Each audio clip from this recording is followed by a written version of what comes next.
In the previous demo, we created a L pattern, a linear pattern, to duplicate this hole over here to this direction. Let's take that pattern and see if we can move it this direction.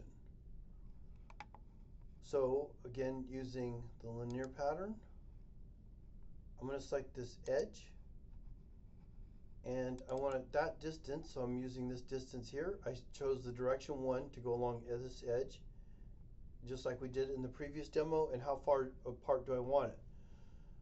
I could calculate that out by taking 2.5 minus 2 times the edge distance, which is a 1/2 inch. So from here to this edge to the center is a 1/2 inch. I need that space from here over here a 1/2 inch. The remaining distance will be 2.5 minus 2 times that. So when I hit tab, it will calculate that for me as being 1.5 inches, and you can see I'm getting all 4 holes now. And I can hit the green check, and that is done. Notice in the tree I have 2 patterns. I'm going to use my shift button to grab both and delete those. Let's see if we can create all 4 holes in one step using the linear pattern. Under the linear pattern, step number 1 is the direction. No, step number 1 is to make sure you got the countersunk highlighted, so when I go to linear pattern, it knows to take that counterbore or countersunk hole and translate that.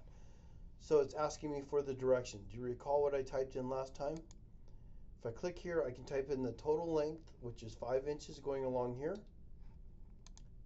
So, I'm sorry, I want to go along this line direction. And then for the spacing, I want to go 5 inches minus 2 times 0.5. And that will give me my 4 inches. I'll hit tab, and you can see that hole is here. Now, over here, I can change this quantity to 2. So I hit this up arrow, and I could change that distance. That was the 2.5 minus 2 times the edge distance of 0.5. So I typed in 2.5 minus 2 times 0.5. So it does multiplication first. So that will take 1 minus the 2.5. I'll hit enter. I'll hit the tab button, and it calculates it to 1.5. But I never told it what direction to go. That's why it's still highlighting in blue. So I want to go along this direction right here.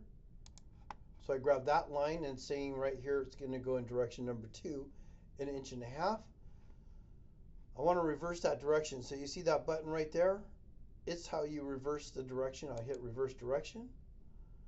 Once everything looks good, you can hit the green check and accept those. And that is how I created countersunk holes in a rectangular pattern using the linear pattern feature.